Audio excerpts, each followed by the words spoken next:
Hey guys, how are we doing? Welcome to the video. My name is Steve. I sell on platforms like eBay, Poshmark, and Amazon. In this video, I'm going to be walking you through as I create a shipment for Amazon FBA. It's going to be a shipment of books.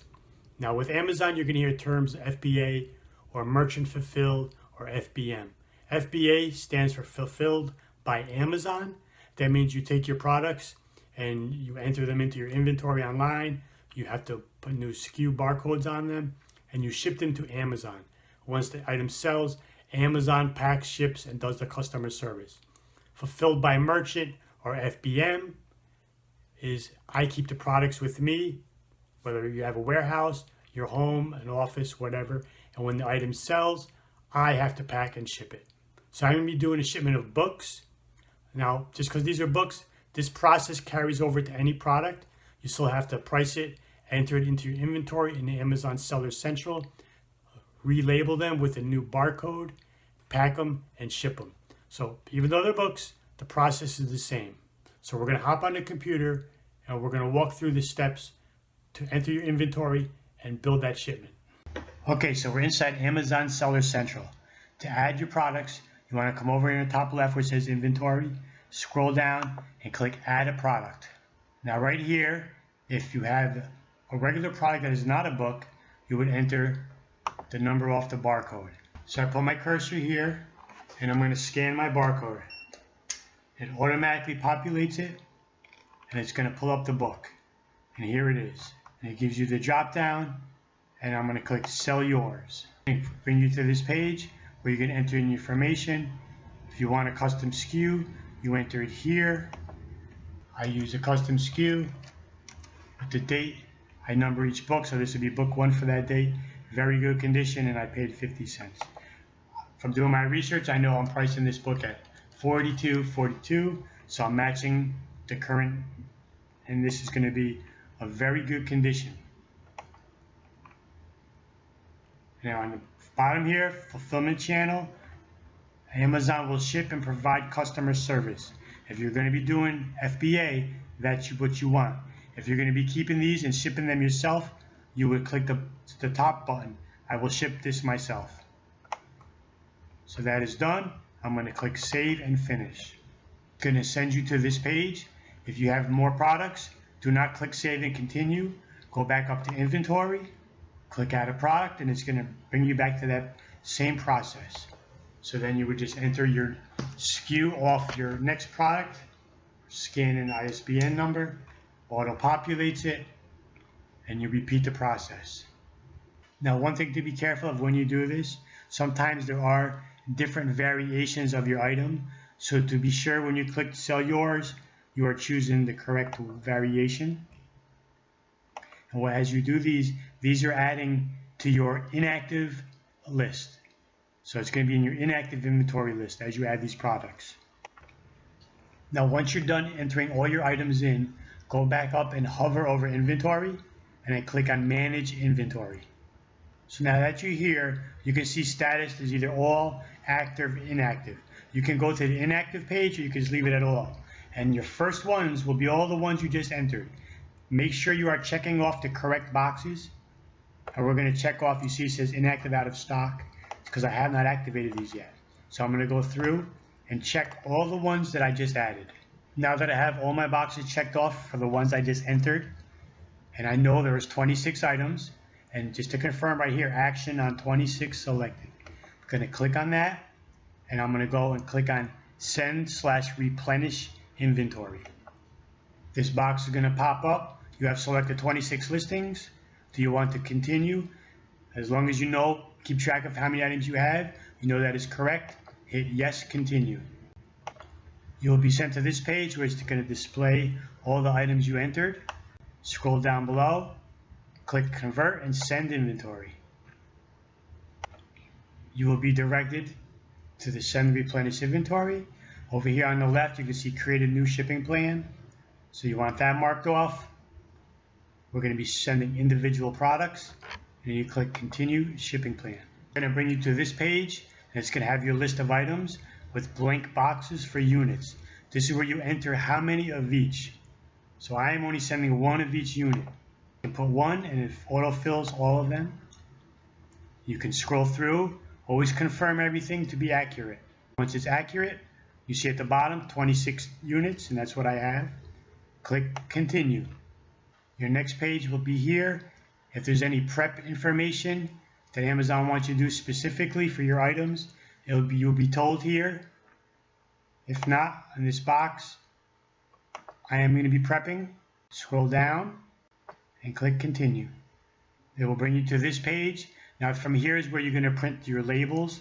Amazon requires you to put new barcode labels over the existing barcode on each item. And if it's a book, it'll go over the barcode where the ISBN number is.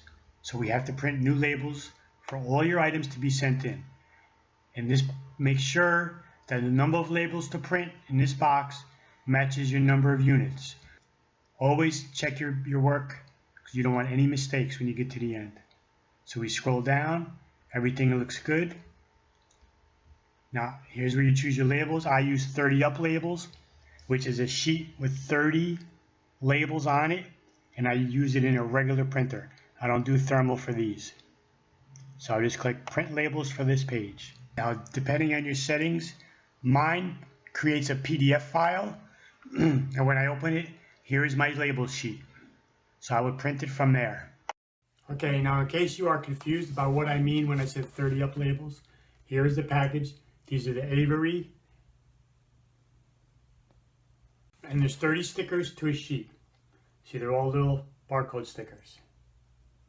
So I put these into a regular printer, and it prints all the barcodes which have to get put on each item. Okay, so now I have all the barcodes for each book, or if items, whatever be the case you're shipping. Now each one, besides the barcode, will also have the name. So when you're labeling your items, be sure you are putting the correct label on the proper item. Very important. Okay, so now I know which book this is, and I'm confirmed that I have the right sticker. Just going to cover the barcode on the back. You try to want to cover it fully.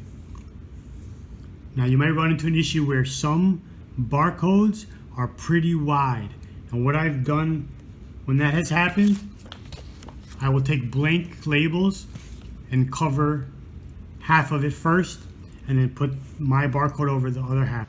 Okay, now that everything is labeled correctly and you've confirmed and went over it all, scroll down to the bottom, and this is where you printed your labels from, and now you will hit continue. You'll be sent to this page, and this is where Amazon is going to tell you that you're sending your shipment to. Now all of mine, Charlotte, North Carolina. There have been times where you'll have multiple shipments. You would have to break it up and send it to different warehouses. But lately I've been lucking out and they all go to Charlotte. Now if your shipment was broken up to different cities and you did not want to do that yourself, you can send it all to one center and pay an extra charge for them to split it up.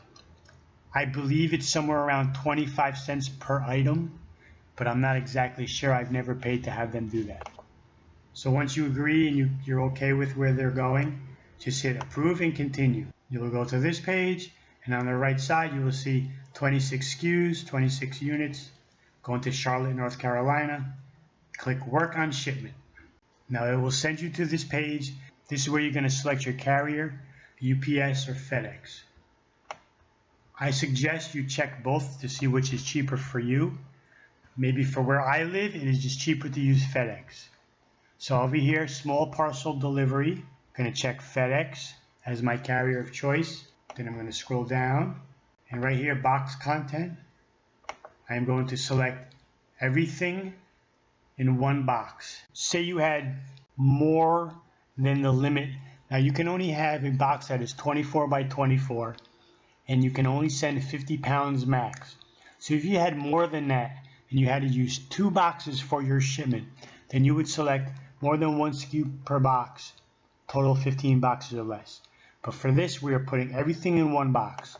So I will select that, and then it's going to ask me for my box weight and the dimensions. So now you need to go and box up your stuff. Okay, so now that I packed my box, I weighed it, and it's coming in at 43 change, so I'm going to put 44 pounds, and the box is 18 by 18 by 6. Scroll down, and you're going to hit confirm. Once you hit confirm, you're going to see this check mark. Your box information has successfully submitted. And if you look right down below, number of boxes 1, 44 pounds. Hit calculate, and it's going to tell me it's going to cost $13.35. I agree to the terms, accept charges. Then your print box labels is going to pop up. You're going to print 2 labels. One is going to be for FedEx or UPS, and the other is going to be for Amazon. Just going to click print box labels. Okay, now that your labels are printed, you should have 2 separate labels. I use the half sheet stickies. I don't use the thermal for these. One is going to be for an Amazon warehouse, and the other is going to be for your FedEx or UPS. Now, something to be aware of is when you place your labels on your box, do not put them across the seam that they're going to cut open when they get your product out. Okay? If you have a large box like this, you're going to put one label. It doesn't really matter as long as you don't put them over a seam. You want to put one on one side and one on the other. If you wanted to put one here and one here, if you have a smaller box that you don't have the large enough panel, you could put them on the side of the box. As long as you don't put it over a seam where they cut the box open, that can compromise your barcode. And there it is, shipment complete. 44-pound box, all books, going into Amazon FBA via FedEx. All right, and that's it, guys. It does seem like a lengthy process. The more you do it, like anything in life, the easier it becomes. You know, once you get experience, there are some programs and shortcuts and so forth, but this is for beginners, and this is the proper way and basic way to do it. So thanks for watching. If this helped you out, please hit that like button. If you have any questions or comments, put them down below. I'll try to answer everybody. Please subscribe to my channel if you have not already, and I'll see you later.